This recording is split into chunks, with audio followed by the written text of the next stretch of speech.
Welcome to the World Register. The World Register is an independent news source providing truthful, unbiased, and timely reporting about people, places, and events. Reuters news agency reports that 5 park rangers were killed in a joint operation with the Army to rescue an American journalist and 3 park rangers who went missing in a wildlife reserve in eastern Democratic Republic of Congo. Gunmen attacked the group late on Friday in the Okapi Wildlife Reserve in Mombasa Territory. Some others in the group, including 2 Dutch journalists, escaped.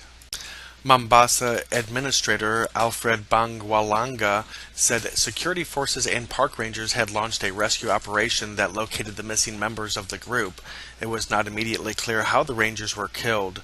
Cosma Wulungula, the head of Congo's Park Service, confirmed that the journalist and rangers had been rescued from a group of Mai militia fighters involved in mining gold inside the reserve.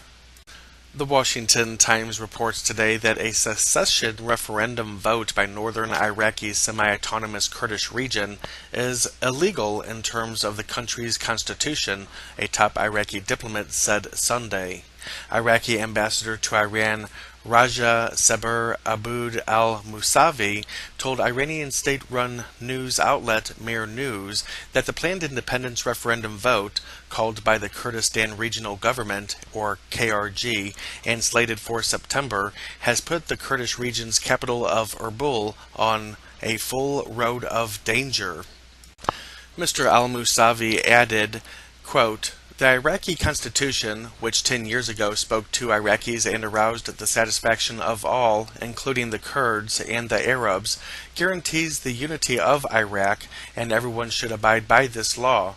The referendum is clearly against the law." End quote.